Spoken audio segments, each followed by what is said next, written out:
Hi friends, welcome back to our channel సరీస్ kitchen. ఈరోజు నేను మీకు కొత్తిమీర వడల్ని ఎలా ప్రిపేర్ చేసుకోవాలో చూపించబోతున్నానండి. ఈ కొత్తిమీర వడల్ని మనం జీరో ఆయిల్తో ప్రిపేర్ చేసుకుంటున్నాము. కొత్తిమీర అనేది హెల్త్కి చాలా చాలా మంచిది. దీన్ని పోషకాల గని అని కూడా అంటారనమాట. సో దీంట్లో అన్ని వైటమిన్స్ ఉంటాయన్నమాట. ఈ వైటమిన్ సి అనేది ఎక్కువగా ఉంటుంది అండ్ అలాగే వైటమిన్ కే ఉంటుంది, మ్యాంగనీస్ అండ్ మెగ్నీషియం, తర్వాత ఐరన్ కంటెంట్ కూడా చాలా ఎక్కువగా ఉంటుంది అండ్ ఫైబర్ కంటెంట్ కూడా చాలా ఎక్కువగా ఉంటుందన్నమాట. సో దీన్ని ఈరోజు ఎలా ప్రిపేర్ చేసుకోవాలో చూపించబోతున్నాను. ఎక్కడ మీరు స్కిప్ చేయొద్దండి. ఈ ప్రాసెస్ ఏంటో క్లియర్గా చూసేయండి. అండ్ దీనికోసం అయితే నేను ముందుగా ఒక కట్ట కొత్తిమీరని తీసుకున్నాను. 1-2 సార్లు చక్కగా నీట్గా వాష్ చేసుకోండి. వాష్ చేసుకున్న తర్వాత సన్నగా తరుక్కొని ఒక బౌల్లో వేసుకోండి. అండ్ ఒక బౌల్లో వేసుకున్న తర్వాత దీంట్లో మనకు కారానికి సరిపడా ఒక 2-3 పచ్చిమిర్చిని తీసుకొని వాటిని కూడా సన్నగా తరిగి వేసుకోవాలి. అండ్ తర్వాత ఒక అంగుళం ముక్క వరకు అల్లంని తీసుకొని అల్లంని కూడా ఇలా ఫ్రెష్గా తురిమి వేసుకుంటే అప్పటికప్పుడు టేస్ట్ బాగుంటుందన్నమాట. సో అల్లంని కూడా తురిమి వేసుకున్నాను. వేసుకున్న తర్వాత దీంట్లో కొద్దిగా జీలకర్రను కూడా యాడ్ చేసుకోండి. మనం నార్మల్ వడలకి ఏమేమైతే యాడ్ చేసుకుంటామో అవన్నీ కూడా దీంట్లో వేసుకోవచ్చు. అండ్ తర్వాత 1 టీ స్పూన్ పసుపును కూడా యాడ్ చేశాను. యాడ్ చేసిన తర్వాత ఈ కొత్తిమీర అనేది కోట్ అవ్వడం కోసం మనకు వడల్లాగా చేసుకోవాలి కదా. సో కోట్ అవ్వడం కోసం ఏదైనా మనం పిండిని యూస్ చేయాల్సి ఉంటుందన్నమాట. సో ఇక్కడైతే నేను శనగపిండిని తీసుకున్నాను కోటింగ్ కోసం. సో శనగపిండిలో కూడా మంచి పోషక విలువలు ఉంటాయి కాబట్టి ఫ్రెష్గా ఉన్న శనగపిండిని తీసుకోండి. ఇది కూడా నేను ఒక 2-3 టేబుల్ స్పూన్ల వరకు యాడ్ చేశాను. అండ్ తర్వాత ఇది కలపడం కోసం మనం వాటర్ని అస్సలు యూస్ చేయకూడదండి. పెరుగును వాడుతున్నాం ఇక్కడ మనం. సో పెరుగుని తీసుకొని పెరుగు కూడా ఒక 3-4 టేబుల్ స్పూన్ల వరకు యాడ్ చేశాను. అండ్ తర్వాత టేస్ట్ కోసం కొంచెం ఇక్కడ నేను చాట్ మసాలా పౌడర్ని కొద్దిగా యాడ్ చేశాను. యాడ్ చేసిన తర్వాత మొత్తాన్ని కూడా బాగా మిక్స్ చేసుకోవాలి. సో మనకు కోట్ అయిందా లేదా కూడా కాస్త చూసుకోవాలన్నమాట. పిండి అనేది మనకు వడలాగా వస్తుంది అనుకున్నప్పుడు మనం ఇంకా పిండి వేసుకోవడం అనేది ఆపేయచ్చు అనమాట. సో ఇంకాస్త పడుతుందన్నమాట.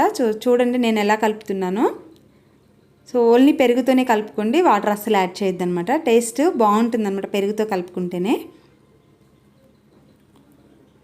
సో దీంట్లో మినరల్స్ కూడా చాలా ఎక్కువ అండి. సోడియం ఉంటుంది, కెరోటిన్ ఉంటుంది అండ్ పొటాషియం ఉంటుంది. సో చాలా మంచి బెనిఫిట్స్ ఉన్నాయి ఈ కొత్తిమీర వల్ల. అండ్ తర్వాత ఇక్కడ నేను కొంచెం క్రిస్పీగా రావడం కోసం 1 టీ స్పూన్ వరకు ఇక్కడ నేను బియ్యపిండిని యాడ్ చేస్తున్నాను. సో బియ్యపిండిని కూడా యాడ్ చేసుకొని సో దీన్ని ఒక ముద్దలాగా కలుపుకోండి.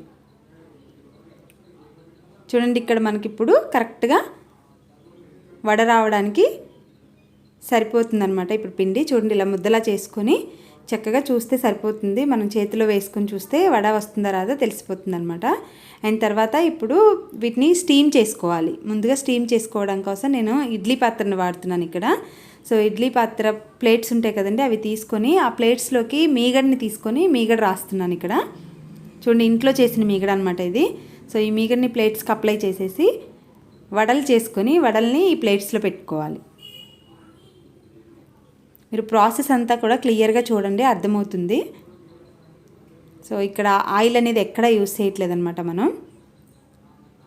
సో అందుకని దీంట్లో ఉన్న వైటమిన్స్ కానీ ప్రోటీన్స్ కానీ ఏమీ లాస్ అవ్వం మనం. యాజ్ ఇట్ ఈజ్గా వస్తాయన్నమాట ఇలాంటి స్టీమింగ్ ప్రాసెస్లో చేసుకుంటున్నాం కాబట్టి.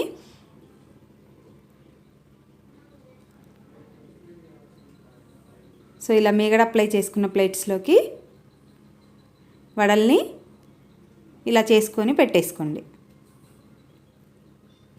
సో అలాగే ఇంకొక ప్లేట్ కూడా తీసుకొని ఆ ప్లేట్ని కూడా ఇలా దీని మీద పెట్టేసుకొని ఒక ఇడ్లీ పాత్ర తీసుకొని సో ఇడ్లీ పాత్రలో వాటర్ పోసుకోండి. వాటర్ పోసుకొని స్టవ్ ఆన్ చేసి స్టవ్ మీద పెట్టుకొని వాటర్ కొంచెం హీట్ అయిన తర్వాత ఇప్పుడు ఈ ప్లేట్స్ని పెట్టుకొని 10 మినిట్స్ పాటు కుక్ చేసుకోవాలి. సో లో ఫ్లేమ్లో పెట్టుకోండి. లో ఫ్లేమ్లో పెట్టుకొని చక్కగా మనం 10 మినిట్స్ పాటు కుక్ చేసుకోవాలి. అలా 10 మినిట్స్ అయిపోయిన తర్వాత ఒకసారి మూత ఓపెన్ చేసి చూసిన తర్వాత ఏదైనా ఫోర్క్ కానీ ఏదైనా పుల్ల కానీ గుచ్చి చూస్తే మనకు పిండి అనేది అసలు అంటుకోకూడదు అనమాట. సో అలా అయితేనే కుక్ అయినట్టు. సో ఇప్పుడు వీటిని మనం బయటకు తీసేయచ్చు అనమాట. అప్పుడు సో ఈ బయటకు తీసిన వాటిని మొత్తం కూడా మళ్ళీ ఒక ప్లేట్లో వేసుకొని తర్వాత స్టవ్ వెలిగించి ఒక ప్యాన్ పెట్టుకోండి. ప్యాన్ పెట్టుకొని ఇప్పుడు దీని మీద కూడా నేను మీగడనే అప్లై చేశానండి. మిగడ అప్లై చేసుకొని మనం కుక్ చేసి పెట్టుకున్న వడలు ఉన్నాయి కదా, సో ఈ వడల్ని మళ్ళీ ప్యాన్ మీద వేసుకొని లో ఫ్లేమ్లో పెట్టుకొని ఫ్రై చేసుకోవాలి. చక్కగా రెండు వైపులు కూడా ఆల్రెడీ కుక్ అయిపోయి ఉన్నాయి కాబట్టి ఫ్రై తొందరగానే అయిపోతాయి అన్నమాట. కావాలంటే మధ్యలో కూడా మళ్ళీ మీగడనే యాడ్ చేసుకోండి ఫ్రై చేసుకోవడం కోసం. సో ఇలా రెండు వైపులు కూడా మంచి కలర్ వచ్చే వరకు వేయించుకుంటే మనకు వడలు అనేవి రెడీ అయిపోతాయి అన్నమాట. సో ఇంకా ప్లేట్లోకి తీసుకొని సర్వ్ చేసుకోవడమే. ఇలాంటి మరెన్నో న్యూ వీడియోస్ కోసం నా ఛానల్ని తప్పకుండా సబ్స్క్రైబ్ చేసుకోండి. అండ్ ఈ వీడియో కనుక మీకు యూజ్ఫుల్ అనిపిస్తే మీ ఫ్రెండ్స్ అండ్ రిలేటివ్స్కి తప్పకుండా షేర్ చేయండి. అండ్ నా ఛానల్ని సబ్స్క్రైబ్ చేసుకోవడం మాత్రం అస్సలు మర్చిపోవద్దు ఫ్రెండ్స్. Bye friends.